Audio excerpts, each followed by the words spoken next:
हैं। यस, हाँ recording start हो गया है।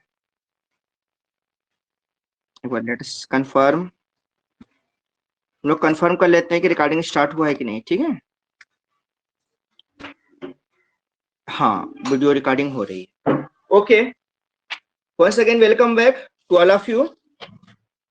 हाउ टू ऑर्गेनाइज रिप्रोड्यूस हम लोग पढ़ेंगे, लेकिन हम लोग ये जानेंगे क्या जो मेरा रिप्रोडक्शन है ये इसेंशियल लाइफ प्रोसेसेस है कि नहीं। लाइफ प्रोसेसेस, तो लाइफ प्रोसेस के बारे में आप लोग को पता है बच्चों। लाइफ प्रोसेसेस क्या होता है? लाइफ प्रोसेस ऐसे प्रोसेसेस होते हैं जो कि हमारे लाइफ को मेंटेन करने के लिए बहुत ही ज्यादा जरूरी होते हैं, जिसके बगैर हम लोग लाइफ या लिविंग बने ही नहीं रह पाएंगे, एक्सपायर कर जाएंगे।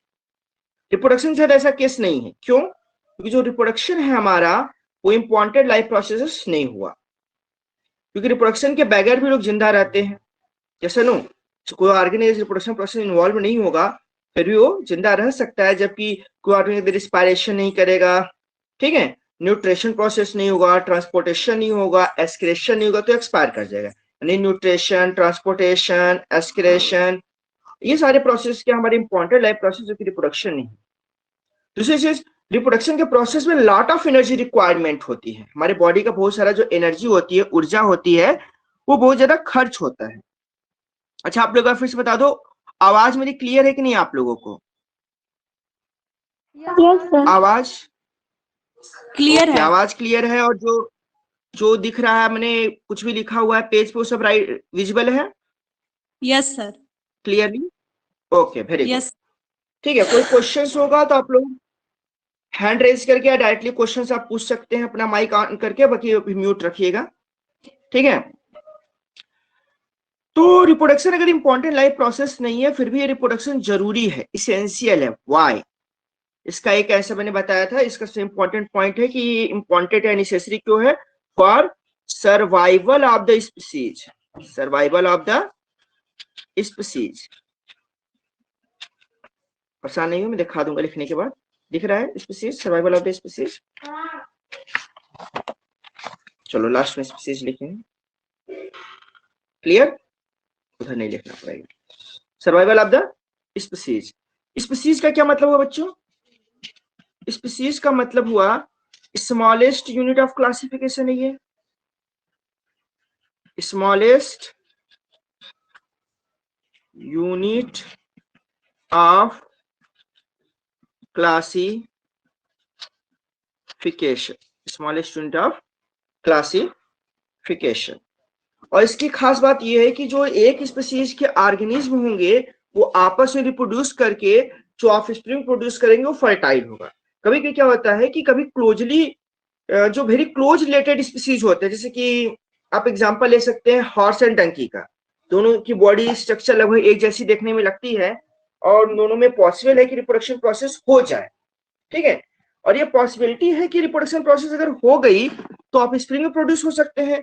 तो उस केस में ऑफस्प्रिंग प्रोड्यूस होते हैं, लेकिन वो ऑफस्प्रिंग जो प्रोड्यूस होते हैं बच्चों वो फर्टाइल नहीं होते हैं। यानी स्पीसीज का जो एक्चुअल डिफिनेशन है वो ये है कि they are able to reproduce and fertile offspring going to produce. जो नया ऑफस्प्रिंग प्रोड्यूस होगा उसके अंदर फर्टिलिटी हो। If horse and donkey mate to each other they produce mule, that is खच्चर, और खच्चर are unable to produce new खच्चर। ठीक है, चैट दो ठो कैसा आया है, let us see. I am unable to see. Yes, good morning all of you. Okay, that's good, no problem. Yeah. एक बात मैं आप लोग को और बता दूं, इस क्लास में यदि आप लोग बीच में ब्रेक करके जाते हो तो मुझे पता चल जाएगा कि आप लोगों ने कितना मिनट ईमानदारी से क्लास किया है, कितना मिनट नहीं, और कितने लोगों ने क्लास किया है। ठीक है, क्लास ले रहे हैं पापा ऑनलाइन? ठीक, तो ये हमारा लाइफ प्रोसेस किसी समझ के हम लोगों ने। तो हमारा जो रिप्रोडक्शन प्रोसेस इंपॉर्टेंट है वो किस लिए इंपॉर्टेंट है? For survival of the species, species के सर्वाइवल के लिए। सेकेंड चीज, रिप्रोडक्शन होता कैसे, हाउ, वाई हम लोग समझ गए, क्यों नेसेसरी है बच्चों? तो आंसर आप दोगे सर्वाइवल ऑफ द स्पीसीज। अब ये होता कैसे है? इसमें होने में एक क्वेश्चन आपसे पूछा जाता है कि क्या आप लोग अपने पेरेंट्स के आइडेंटिकल हो या सिमिलर हो? रिप्लाई मी, आप लोगों ने पेरेंट के क्या आइडेंटिकल हो? यस और नो? नो सर, सिमिलर है but not identical. Very good. हम लोगों ने पेरेंट के सिमिलर है लेकिन आइडेंटिकल नहीं है। ऐसा क्यों होता है? क्योंकि कुछ तो है जो आइडेंटिकल मतलब होता है कि 100% सिमिलर, जैसे कि ट्विंस के केस में होता है, जो बच्चे जुड़े होते हैं एक दूसरे जैसा एकदम एग्जैक्ट दिखते हैं, उनको हम आइडेंटिकल कह सकते हैं। फिर भी उनका बिहेवियर थोड़ा डिफरेंट हो सकता है ड्यू टू इन्वायरमेंट, क्योंकि हम लोग का बिहेवियर, हम लोग की सोसाइटी, हम लोग के इन्वायरमेंट से मैटर करता है। दोनों बच्चे सेम इन्वायरमेंट में रहेंगे तो हो सकता है बिहेवियर भी एक जैसा हो, लेकिन समटाइम क्या होता है उनका environment most of the cases में अलग अलग हो जाता है। उन लोग अलग अलग जगह पढ़ने चले जाते हैं या कोई कहीं और, तो उनका बिहेवियर बदल जाता है, लेकिन उनका बॉडी स्ट्रक्चर क्या रहता है? सेम रहता है, इसलिए उनको हम आइडेंटिकल कहते हैं। सिमिलर केस में क्या है कि आप लोगों की बॉडी देख करके, आपके स्ट्रक्चर्स को देख करके कोई अंदाजा लगा सकता है कि आपके पेरेंट्स कौन हैं। ठीक है, यानी एक यहाँ कॉन्सेप्ट आता है बेटा ब्लूप्रिंट ऑफ बॉडी डिजाइन का, ब्लूप्रिंट ऑफ बॉडी डिजाइन। ठीक है, ये ब्लूप्रिंट ऑफ बॉडी डिजाइन क्या है? देखो, जैसे कोई बिल्डिंग बनाते हैं तो उसका एक नक्शा होता है, ठीक है, उसके आधार पर हम लोग कोई बिल्डिंग का फॉर्मेशन करते हैं, उसका फॉर्मेशन करते हैं। वैसे हमारे बॉडी का जो फॉर्मेशन हुआ होगा तो उसका भी कोई नक्शा हुआ होगा, वो भी एक ब्लूप्रिंट होगा। वो ब्लूप्रिंट क्या है, इसका आंसर आप लोग क्या दोगे? ब्लूप्रिंट ऑफ बॉडी डिजाइन क्या है? डीएनए। क्या है? डीएनए। डीएनए का फुल फॉर्म कोई बताओ मुझे? Anybody? Deoxyribonucleic acid. Very good, very good. तो डीऑक्सीराइबोन्यूक्लिक एसिड ये हमारा डीएनए है जो कि ब्लूप्रिंट ऑफ बॉडी डिजाइन है, और इसको हम लोग जेनेटिक मटेरियल भी कहते हैं। ये हमारा जेनेटिक मटेरियल है, और जेनेटिक मटेरियल मतलब होता है कि जो one generation to another generation character को ट्रांसफर करने के लिए रिस्पॉन्सिबल हो। मतलब आप अपने पेरेंट्स के बाद के जनरेशन के हो तो आपके अंदर आपके पेरेंट्स के कैरेक्टर कुछ तो ट्रांसफर हुए हैं, उसके लिए कौन रिस्पॉन्सिबल होगा? डीएनए रिस्पॉन्सिबल होगा। क्यों? क्योंकि ये ब्लूप्रिंट ऑफ बॉडी डिजाइन हुआ। ठीक है, अब अगर ये blueprint of body design DNA है तो नेक्स्ट क्वेश्चन ये उठेगा कि तो रिप्रोडक्शन में होता क्या है? तो रिप्रोडक्शन में सबसे इंपॉर्टेंट जो चीज होती है, अच्छा पहले ये समझो कि ब्लूप्रिंट ऑफ बॉडी डिजाइन है क्यों, ये भी पूछा जा सकता है। आपसे पूछ दिया ब्लूप्रिंट ऑफ बॉडी डिजाइन क्या है तो आपको सर डीएनए है, लेकिन पूछ दे क्यों है तो आप जवाब नहीं दे पाओगे। तो क्यों है इसको समझते हैं। डीएनए इसलिए है क्योंकि हमारी जो बॉडी डिजाइन होती है बच्चों, बॉडी डिजाइन, जो बॉडी डिजाइन है ये हमारा प्रोटीन से बनता है। आपकी बॉडी किससे बनती है? प्रोटीन से। मेन कंपोनेंट हमारा प्रोटीन है, और प्रोटीन को बनाने का जो इंफॉर्मेशन सोर्स है, क्या बोलते हैं? Information source of protein. Information source of protein. ये इंफॉर्मेशन सोर्स ऑफ प्रोटीन किसके पास होता है? डीएनए के पास। ठीक है, अच्छा अब डीएनए क्या करता है? एक मैसेंजर आरएनए को बनाता है, एमआरएनए। ठीक है, ये एमआरएनए जाता है बच्चों राइबोसोम के पास, और राइबोसोम क्या है? यही प्रोटीन बनता है। Ribosome is the site of protein synthesis. ये क्या है? Site of protein synthesis, site of protein synthesis. और यहीं से क्या बन जाता है हमारा? प्रोटीन। यानी हम समझे डीएनए क्या करता है? एक आरएनए को बनाता है। यही आरएनए कुछ नहीं होता, इसी को हम जीन बोलते हैं। क्या बोलते हैं? जीन। आप लोग जीन का नाम सुने होंगे। जीन क्या है? फंक्शनल पार्ट ऑफ डीएनए है। जीन क्या है हमारे बच्चों? Functional part of DNA. हाँ, फंक्शनल पार्ट मतलब डीएनए के ढेर सारे पार्ट होते हैं बच्चों, तो उसके एक पार्ट जो कि फंक्शनल होता है उसको हम लोग जीन बोलते हैं। और एक आपके डीएनए के अंदर ढेर सारे जीन होते हैं, और एक जीन एक एमआरएनए होता है जो कि राइबोसोम पे प्रोटीन बनाता है। यानी एक जीन एक प्रोटीन बनाता है, उस एक प्रोटीन से हमारी बॉडी डिजाइन क्या होती है? हमारी बॉडी डिजाइन फॉर्म होती है। बात समझ में आ रही है? हमारे डिजाइन का क्या होता है? फॉर्मेशन होता है। ये सारी चीजें हो गई हमारा कि हमारा जो डीएनए है वो ब्लूप्रिंट ऑफ बॉडी डिजाइन क्यों है। एक बार फिर से देख लो, बॉडी डिजाइन हमारी किससे बनती है? प्रोटीन से बनती है। कुछ बच्चे अभी भी एक्सेप्ट रिक्वेस्ट भेज रहे हैं, एक्सेप्ट कर लेते हैं, एक सेकंड, ठीक है। आपका वीडियो क्वालिटी हमारी लो बॉडी नहीं हो डिजाइन जो सकता? है, क्या बेटा, क्वेश्चन फिर से। आपका वीडियो क्वालिटी लो नहीं हो सकता?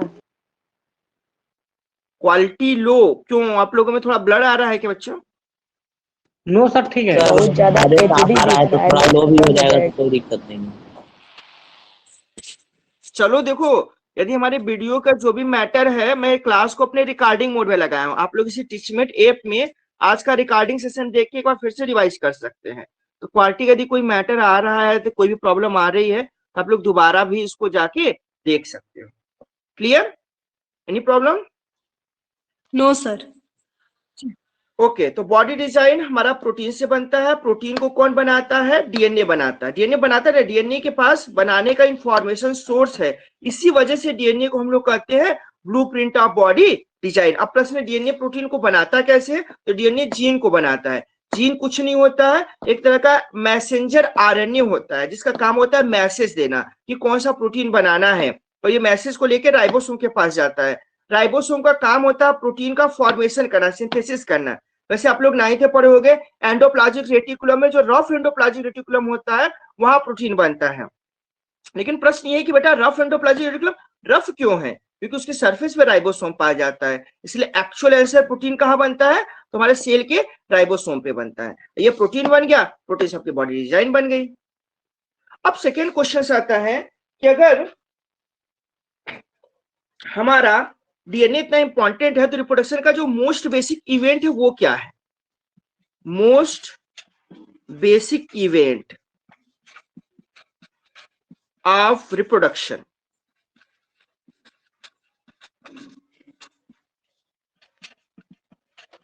Most basic event of reproduction क्या होगा बच्चों? मतलब ऐसा प्रोसेस बताओ जिसके बगैर रिप्रोडक्शन हो ही नहीं सकता। What is the most basic event of reproduction? इसका आंसर सर होगा डीएनए। डीएनए बोलो बेटा। हाँ, डीएनए। आंसर क्या होगा? डीएनए कॉपिंग। डीएनए का 2 कॉपी होना बच्चों ना। आपके अंदर आपके पेरेंट के डीएनए आपको पता है, तभी तो आपके अंदर आपके पेरेंट्स के कुछ कैरेक्टर मिलते हैं। लेकिन आपके अंदर आपके पेरेंट के डीएनए गए कैसे? जब डीएनए की कॉपी हुई। ऐसा नो? और डीएनए की कॉपिंग के प्रोसेस का एक नाम है, ये नाम आपको लर्न कर लेना है, उसको बोलते हैं रेप्लिकेशन। क्या बोलते हैं? रेप्लिकेशन। रेप्लिकेशन होता है एक डीएनए से दूसरे डीएनए का बनना। एक डीएनए से दूसरे डीएनए का बनना, वो हमारा रेप्लिकेशन हो गया। ठीक, अब हम लोग एनसीईआरटी बुक देखते हैं। आप लोग को बुक दिख रही है? आई होप Yes, दिख sir. रही होगी। एक बार बुक में रीडिंग करके 8.1 पहले आप लोग को समझाऊं। Yes sir. ओके, आप लोग अपना बुक खोल लीजिए और लाइन बाय लाइन मैच कराइए। Do organism create exact copies of themselves? Answer है नो। ठीक है, एग्जैक्ट कॉपीज नहीं होता, सिमिलर कॉपीज होता है। Organism look similar. एक सेकंड, एक्सेप्ट कर लेते हैं somebody request. Yes, organisms look similar because their body design are similar. हम लोग सिमिलर क्यों हैं? हम ह्यूमन बींग्स एक जैसे दिखते हैं क्योंकि हम लोग की बॉडी डिजाइन सिमिलर है। ये body design are to be similar, the blueprint for this design should be similar. अगर हमारी बॉडी डिजाइन सिमिलर है तो उसका जो ब्लूप्रिंट होगा वो भी सिमिलर होगा, यानी हम लोग का डीएनए आपस में कुछ ना कुछ तो मैच करते होंगे। Thus, reproduction at its most basic level will involve making copies of blueprint of body design. देखो यही लाइन इंपॉर्टेंट है, इसको चाहे तो आप लोग अंडरलाइन कर सकते हो बच्चों। Reproduction at its most basic level will involve making copies of the blueprints of body design. बात समझा रहे हैं? और ब्लूप्रिंट ऑफ बॉडी डिजाइन मतलब क्या हो गया? डीएनए। यानी डीएनए का कॉपी होना मोस्ट बेसिक इवेंट हुआ रिप्रोडक्शन का। Copy of DNA is the most basic event of the reproduction. In class 9th, we learned that the chromosome is in the nucleus of the cell contain information for inheritance of features from parent to next generations in the form of DNA, that means deoxyribonucleic acid molecules. देखो 9th आप लोगों को एक बात समझ में आ गई होगी, जब आप लोग सेल पढ़ रहे थे कि जो फीचर्स होते हैं, इनहेरिटेंस मतलब क्या होता है बच्चों? विरासत। जिसको पाने के लिए आपने मेहनत नहीं किया है, वो आपको अपने पेरेंट्स से मिल गया। जैसे आपके पेरेंट की प्रॉपर्टी आपको मिल जाएगी तो बोलिए इसकी विरासत है, खानदानी प्रॉपर्टी है। तो आपके बॉडी की जो डिजाइन है वो भी तो आपको अपने पेरेंट्स से मिली है, उसको आपने खुद से तो बनाया नहीं है, इसलिए उसको बोलते हैं इनहेरिटेंस कैरेक्टर। बात क्लियर हो गया? Inheritance feature. अब आगे आते हैं। The DNA in the cell nucleus is the information source for making protein. देखो ये लाइन भी इंपॉर्टेंट हो गई, चाहे तो आप लोग इसको अंडरलाइन करो। The DNA in the cell nucleus is the information source for making proteins. DNA क्या है? प्रोटीन को बनाने का उसके पास इंफॉर्मेशन सोर्स है, और इस वजह से वो ब्लूप्रिंट ऑफ बॉडी डिजाइन है, और वही कैरेक्टर को ट्रांसफर करने के लिए भी रिस्पॉन्सिबल है। If the information is changed, the different protein will be made. Different protein will eventually lead to altered body design. अगर इंफॉर्मेशन चेंज हो जाए कौन सा प्रोटीन बनेगा? मतलब डीएनए चेंज हो गया। अगर डीएनए चेंज हो गया तो अलग तरह का प्रोटीन बनेगा, तो बॉडी डिजाइन भी क्या होगी? बदल जाएगा, थोड़ा अलग हो जाएगा। समझ आ रही है? नेक्स्ट चीज है, therefore a basic event in the reproduction is the creation of a DNA copy. ये भी लाइन बेटा इंपॉर्टेंट होगा। अभी मैंने थोड़ी देर पहले पूछा था आप लोगों से कि what is the most basic event या basic event in the reproduction, जिसके बगैर रिप्रोडक्शन हो ही नहीं सकता। वो क्या है? Creation of a DNA copy. Cell use chemical reaction to build copies of their DNA. This create 2 copies of the DNA in the reproducing cell and they will need to be separated from each other. However, keeping one copy of DNA in the original cell and simply pushing the other one out would not work. Morning, sir. हाँ, कोई question बच्चों? Anybody want to ask any question? Oh, sir, I say that good morning. Okay. Good morning start में कर दिया करो, बीच में ऐसे good morning बोल के क्लास डिस्टर्ब हो जाएगा ना। शुरुआत 2 मिनट। यार लेट में आ रहे हो तो चैट में लिख दो, मैं इसको देख के रिप्लाई कर दूंगा। सर रिप्रोडक्शन पढ़ा रहे हैं क्या सर? हाँ, why do organism reproduce, biology पढ़ा रहे हैं अभी। ओ सर, बायोलॉजी और केमिस्ट्री 10th डी एक ऐसा 10th बी ऐसा बैच जिसमें मुझे दोनों पढ़ाना है, बायोलॉजी और केमिस्ट्री। बाकी एक 10th डी है जहाँ मुझे केमिस्ट्री केवल पढ़ाना है। तो ऐसा हम लोग करेंगे, एक चैप्टर स्टार्ट करेंगे, उसको कंप्लीट करने के बाद ही दूसरे सब्जेक्ट में शिफ्ट होंगे। तो बायोलॉजी स्टार्ट किए हैं तो ये चैप्टर को पूरा कंप्लीट कर देंगे, हाउ डू ऑर्गेनिज्म रिप्रोड्यूस। उसके बाद हम लोग केमिस्ट्री में जो कार्बन कंपाउंड शायद आधा पढ़ा दिए थे उसको छोड़े हैं, उसके आगे कंटिन्यू करेंगे। क्लियर है? Okay yes sir. ये आप लोग इस बात को समझ लीजिए कि basic event in the reproduction is the creation of a DNA copy. ये क्वेश्चन पूछा जा सकता है। Cells uses chemical reaction to build copies of their DNA. यदि सेल को अपना डीएनए की कॉपी करना होता है तो कुछ केमिकल रिएक्शन को यूज करता है। भाई केमिकल रिएक्शन पर कोई काम तो हो नहीं पाएगा। This creates 2 copies of the DNA in a reproducing cells. इससे क्या होगा? एक सेल के अंदर जिसको रिप्रोडक्शन करना है, सेल रिप्रोडक्शन का मतलब क्या होगा बेटा? Cell division. अभी हम थोड़ी देर बाद सेल डिवीजन को भी एक बार समझेंगे, क्योंकि मैंने आप लोगों को एक बार होमवर्क भी दिया था कि आप लोग क्लास 9th का सेल डिवीजन बार पढ़ के आइएगा। पता नहीं आप लोग पढ़े होगे, उम्मीद तो बहुत कम है कि तुम लोग पढ़े होगे घर पे जाके। खैर मैं फिर से उसको डिस्कस करूंगा। तो रिप्रोडक्शन में क्या होता है सेल के कि डीएनए की पहले कॉपी होती है, यानी एक सेल के अंदर 2 डीएनए हो जाएगा and they will need to be separated from each other. उन डीएनए को अलग होना जरूरी है। तो एक सेल के अंदर क्या होगा? 2 न्यूक्लियस बन जाएगा। जैसे एक न्यूक्लियस में एक डीएनए, दूसरे न्यूक्लियस में दूसरा डीएनए। अब एक सेल के अंदर 2 न्यूक्लियस होने का मतलब एक जंगल में 2 खतरनाक शेर है जिनको अपनी बॉर्डर लाइन खींचनी है कि भाई जंगल के इस पार में मैं रहूंगा, जंगल के उस पार में तुम रहोगे।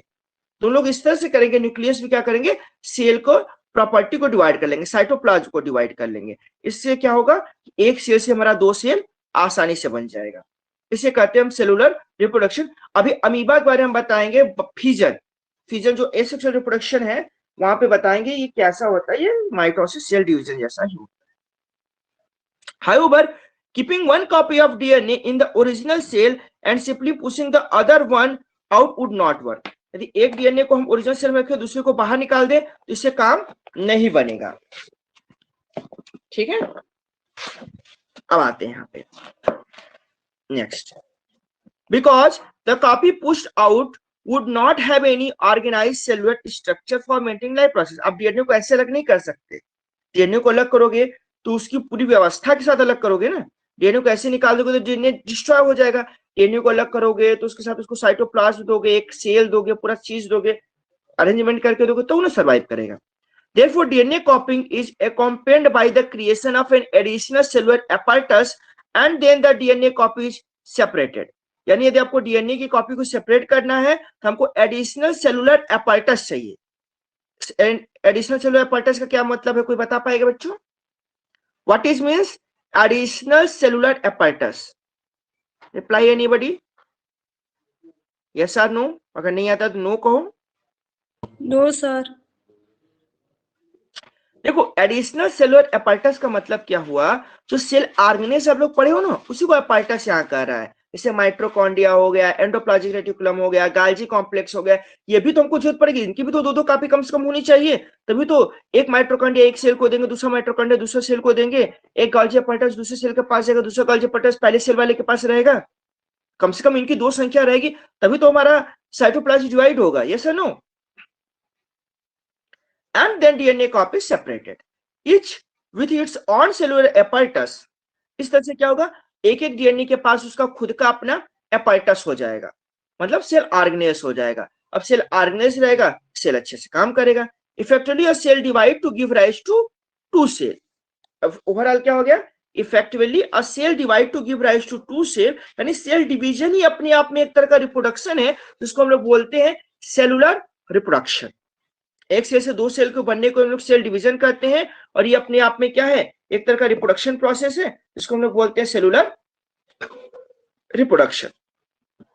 बात समझ में आ गई? और हमारा नेक्स्ट पॉइंट है, these two cells are of course similar, ये दोनों सेल्स सिमिलर हैं, but are they likely to be absolutely identical? जो एक सेल डिवाइड होकर दो सेल बने तो दोनों सिमिलर हैं, इसमें कोई डाउट नहीं है, लेकिन पूछ रहा है but are they likely to be absolute identical? क्या वो पूरी तरह से आइडेंटिकल है? क्वेश्चन मार्क है आपसे। बताओ क्या वो आइडेंटिकल होंगे? जो एक सेल से दूसरा सेल बना है तो दोनों आइडेंटिकल होंगे? वो आइडेंटिकल नहीं। क्यों बेटा, क्यों नहीं होंगे आइडेंटिकल? वाई? इसका आंसर है किसी के पास? आप कह रहे हो कि आइडेंटिकल नहीं है, एक सेल से दो सेल बना तो दोनों सेल एक दूसरे के आइडेंटिकल नहीं है, सिमिलर तो है ही, लेकिन वो आइडेंटिकल क्यों नहीं है? सर असेक्सुअल में तो कभी कभी आइडेंटिकल भी होते हैं सब। एसेक्सुअल में आइडेंटिकल हो सकते हैं, फिर भी वो आइडेंटिकल इसलिए होते हैं क्योंकि डीएनए में वेरिएशन इतना माइन्यूट होता है कि पता नहीं चलता है, ठीक है, लेकिन लॉन्ग टाइम के बाद आपको उसका डिफरेंस समझ में आने लगेगा। सेक्सुअल में तो आपको वेरिएशन डायरेक्टली दिख रहा है कि अपने पेरेंट्स से अलग हो, लेकिन एसेक्सुअल में वेरिएशन नहीं पता चलता है, लेकिन वो फिर भी आइडेंटिकल नहीं होता है, कुछ तो डिसिमिलरिटीज होती ही है, ठीक है। और ये क्यों होता है? जब डीएनए की कॉपी हो रही होती है तो उसमें कुछ एरर हो जाता है। 100% एक्यूरेट डीएनए का कॉपी उतना ज्यादा पॉसिबल ही नहीं है। 100% कोई काम कर सकता है, 100% कोई परफेक्ट नहीं हो सकता है। हर किसी के अंदर कुछ अच्छाइयां हैं तो कुछ कमियां भी हैं। कोई ऐसा इंसान नहीं मिलेगा आपको रेयर कि उसके अंदर पूरी अच्छाई भरी हो, कोई कमी या बुराई ना हो, ऐसा ना हो। उसी तरह से अगर डीएनए की कॉपी भी हो रही है तो ओरिजिनल वाले से थोड़ा सा तो डिफरेंट होगा ही होगा ना, एग्जैक्ट ओरिजिनल जैसा तो नहीं होगा। और उसी वजह से जो एक सेल से दो सेल बन रहे हैं वो दोनों सेल में क्या होंगे, थोड़े से डिफरेंस आ जाएंगे। The answer to this question will depend upon how accurately the copying reaction involved occur। देखो इस क्वेश्चन का आंसर किस बात पर डिपेंड कर रहा है कि कितना एक्यूरेसी के साथ डीएनए की कॉपी हुई है। No biochemical reaction is absolutely reliable. कोई बायोकेमिकल रिएक्शन ऐसा नहीं है जो पूरी तरह से परफेक्ट हो, कहीं भी एरर ना हो, एब्सोल्युटली रिलायबल नहीं है। Therefore, it is the only to be expected that the processes of copying the DNA will have some variation each time। ये लाइन आप लोग अंडरलाइन कर लेना बच्चों। Therefore से therefore it is only to be expected that the processes of copying of the DNA will have some variation each time। जितनी बार DNA की copy होगी उसमें कुछ ना कुछ आपको वेरिएशन देखने को मिलता रहेगा। As a result, the DNA copy generated will be similar। उससे क्या होगा, जो डीएनए कॉपी बनेगा वो सिमिलर होगा, but may not be identical to the original. वो अपने ओरिजिनल के आइडेंटिकल नहीं होगा। सिमिलर तो होगा लेकिन अपने ओरिजिनल के आइडेंटिकल नहीं होगा। सम of these variations might be drastic that the new DNA copy cannot work with the cellular apparatus it inherits। देखो क्या होता है, कभी कभी होता है कि जब डीएनए कॉपी हो रही हो उसमें कुछ ऐसा केमिकल रिएक्शन हो जाए या ऐसा कोई हार्मफुल चीज आ जाए जिससे उसे डीएनए का कॉपी पूरी तरह से बदल जाए, डीएनए जो नया बने वो काफी ड्रास्टिक चेंज हो जाए। देखो ग्रेजुअल चेंज होगा तो आप कर ले जाओगे। मैं कहूंगा कि आप 2 घंटे रोज पढ़ते हो, चलो एक दिन 18 घंटे पढ़ लो, 2 दिन 18 घंटे पढ़ लो, आपसे नहीं हो पाएगा। आप 2 घंटे पढ़ते हो, हम कहेंगे आप 3 घंटे पढ़ लो या 2.5 घंटे पढ़ लो, फिर धीरे धीरे करके अपने अंदर इंक्रीजमेंट लाओ तो आप ले आ लोगे। क्लियर? यही चीजें हैं कि अगर ड्रास्टिक चेंज हो गया डीएनए में तो जो उसका सेलुलर एपार्टस है उसके साथ उसका तालमेल नहीं बन पाएगा, उसके साथ वो सरवाइव नहीं कर पाए, एडजस्ट नहीं कर पाए। ऐसी केस में क्या होगा, वो हमारा जो क्या कहते हैं नया सेल बनेगा वो डाई हो जाएगा। देखो इसमें अगली लाइन लिखी है ये चीज कि such a new born cell will simply die. कौन से सेल सिंपली डाई हो जाएंगे कि some of this variation might be so drastic that the new DNA copy cannot work with the cellular apparatus it inherits। such a newborn cell will simply die। जो नया cell बनेगा वो क्या हो जाएगा, डाई हो जाएगा। on the other hand this could still be many other variations in the DNA copies that could not lead to such a drastic outcomes। तो बहुत से वेरिएशन ऐसे होंगे जो बहुत ड्रास्टिक नहीं होंगे, थोड़े थोड़े वेरिएशन होंगे, और ये थोड़े थोड़े वेरिएशन क्या होंगे, चेंज हो जाएंगे। Thus, the surviving cell are similar to but subtly different from each other। तो देखो जो बहुत ज्यादा चेंज होगा वो सरवाइव नहीं करेगा, लेकिन जो सरवाइव करेगा वो पूरी तरह आइडेंटिकल नहीं होकर थोड़ा थोड़ा चेंज होगा, उससे अलग होता जाएगा। This inbuilt tendency for variation during reproduction is the basics for evolution as we will discuss in the next chapter। ये evolution क्या होता है? evolution मतलब होता है जैसे हम लोग मंकी से आज ह्यूमन बींग्स बन गए, तो क्या हुआ होगा, मंकी के डीएनए में कुछ ना कुछ थोड़ा थोड़ा करके बेटा चेंज हुआ होगा एक जनरेशन से दूसरे जनरेशन में। उसी चेंज की वजह से क्या हुआ, हमारे थोड़े पुराने टाइप के मानव बन गए। ठीक है, इवोल्यूशन से आप पढ़ोगे हायर क्लासेस में, आपको चीज समझ में आएंगी थोड़े थोड़े कैसे तो चेंज हुए हैं। बने थे कि चिंपैंजी से? देखो चिंपैंजी भी क्या था, वो भी किसी वैसे तो चिंपैंजी हमारे ज्यादा क्लोज है इन कंपैरिजन टू मंकी यदि हम देखें, और चिंपैंजी ज्यादा हम किसी क्लोज हो जाएंगे गोरिल्ला से, औरंगुटान से। क्लियर? इसको बोलते हैं यस सर। अभी आप लोग ट्राइबल्स नहीं जानते ना, ट्राइबल्स टाइप के हैं ये। मंकी के बाद जो ट्राइबल्स जो आदि मानव टाइप के लोग रहते थे ना जंगलों में, उस टाइप के मानव बने। फिर धीरे धीरे करके हम लोग साइंस को डेवलपमेंट किए, ग्रुप में रहना शुरू किए, सोशलिज्म डेवलप हुआ, तो हम लोग सोसाइटी में रहने लगे। तो हम लोगों का डेवलपमेंट कैसे हो रहा है, इसी इवोल्यूशन की वजह से हो रहा है। और इवोल्यूशन कैसे होता है, जो एक पीढ़ी से दूसरी पीढ़ी, one generation to another generation differences हो रहे हैं, और ये आगे चल के क्या हो रहा है, 100 साल बाद देखोगे तो जो पहले 100 साल, आज से 100-200 साल पहले के जो ह्यूमन बींग्स थे, 100-200 साल नहीं, 1000-200 साल पहले चले जाओ और आज के टाइम में देखो, हम दोनों में काफी अंतर हो गया। पहले के ह्यूमन बींग्स थोड़े ज्यादा पावरफुल होते थे, ज्यादा हार्ड वर्क कर सकते थे। आज के हम लोग हार्ड वर्क उतना नहीं कर सकते। आपको कह दें कि चलो बच्चों मतलब बड़े होके बैल से खेती करो, बैल से खेत जोतो, आज कोई आदमी बैल से खेत जोतने के लिए तैयार नहीं होगा, उसको ट्रैक्टर चाहिए, मशीनाइज चाहिए, मैकेनाइज वर्क चाहिए। समझ रहे हो चीजों को? तो क्या हो रहा है, ये डीएनए में कुछ तो वेरिएशन हो रहा है। डीएनए हमारा इन्वायरमेंट के अकॉर्डिंग अपने बॉडी को क्या कर रहा है, अडॉप्ट कर रहा है। अब लोगों को इतना हार्ड वर्क की जरूरत नहीं है, अब मशीन है, टेक्नोलॉजी है, तमाम तरह की चीजें हैं जिसकी वजह से हम लोग क्या कर रहे हैं, अपने काम को इजिली कर पा रहे हैं। तुम्हारी बॉडी को हार्ड वर्क करने की जरूरत ही नहीं है, तुम्हारी बॉडी उसके कारण अडॉप्ट हो गया है, जो कम हार्ड वर्क से काम चल जाए हमारा। यस और नो? यस सर, आप लोगों को यस ये सर। चीज इवोल्यूशन है, क्योंकि इवोल्यूशन आप लोग में कट गया है, तो इवोल्यूशन थोड़ा बहुत खैर आपको आना चाहिए। सर हिंदी का लिंक आ गया। लिंक आ गया है, कोई बात नहीं, 5 मिनट मेरे पास टाइम है तो हम यहीं तक कंप्लीट करेंगे। ठीक है, इंपॉर्टेंस ऑफ वेरिएशन आप लोगों के लिए होमवर्क, ये पैरा आप लोग रीड करके आना। ठीक है, और कल हम यहीं से आगे आप लोग को कंटिन्यू करेंगे। ठीक है, तो फिजिक्स का लिंक आ गया, तो 9:50 में फिजिक्स क्लास चलेगी ना। फिजिक्स कौन पढ़ाता है आप लोग को? संतोष सर। संतोष सर। संतोष सर। कैसे पढ़ा रहे हैं, टीचमेंट से क्या गूगल मीट से पढ़ाएंगे?